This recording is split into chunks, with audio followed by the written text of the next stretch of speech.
All right, we are back as we count it down tonight to Game 2 of the NBA Finals, and it has now been made official. We will not see Tyler Hero playing for Miami tonight. There'd been some hope, and Woj reported on it with us the other night, that perhaps he'd be ready as soon as tonight. Not a huge surprise, however, that we will not see him tonight. We'll wait and see if and when he does become available in this series. In the meantime, the aforementioned Adrian Wojnarowski joins us from the court. And Woj, there's been so much talk around the league about the enormous contract that Monty Williams got to coach the Detroit Pistons, and that could wind up having a major impact on one of the coaches in this series.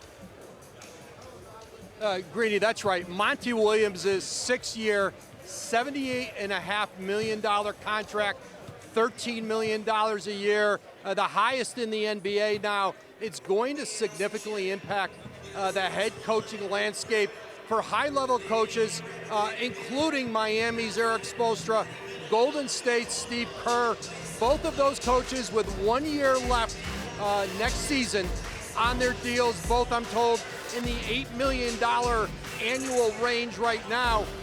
And both coaches, when you talk to owners, executives around the league, who, if they were on the open market, might be able to get what the new NFL coach in Denver, Sean Payton, got in the neighborhood of $20 million a year. Now, it's hard to imagine Erik Spoelstra leaving a Miami organization where he started 28 years ago as a video intern, where he's been 15 years as a head coach with 2 championships.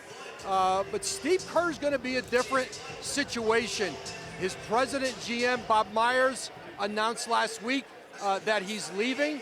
This is an aging roster, and the worldview for Steve Kerr may look different. And so watch his negotiations this summer on an extension. One other coach who's going to benefit from Monty Williams changing the pay structure of NBA head coaches, Clippers coach Ty Lue.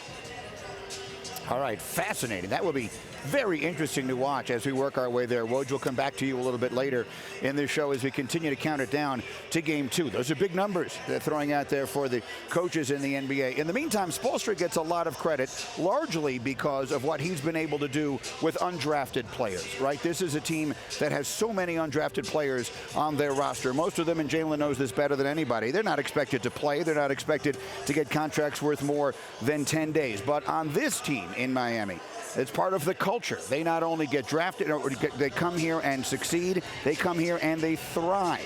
Coley Harvey has that story. Front court, corner right, Martin sizing it up, hits a 3. He maybe has been Miami's best player. Caleb Martin often thinks back to the summer of 2021, when he was without a job after being waived by the Charlotte Hornets, the team that signed him when he went undrafted in 2019. Desperate to help, rapper J. Cole, a longtime friend, contacted Miami Heat assistant coach Caron Butler. J. Cole pleaded, "Coach, you have to give this guy a shot."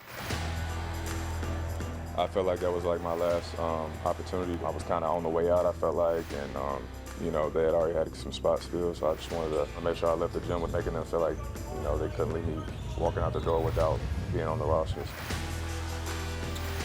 Martin did that, making the Heat squad after the tryout.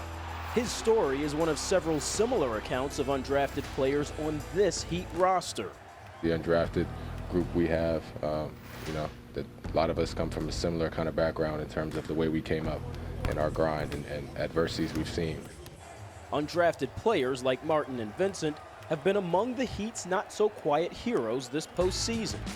3 to shoot, Martin fires, and another 3! He is stealing the Celtics' souls here tonight.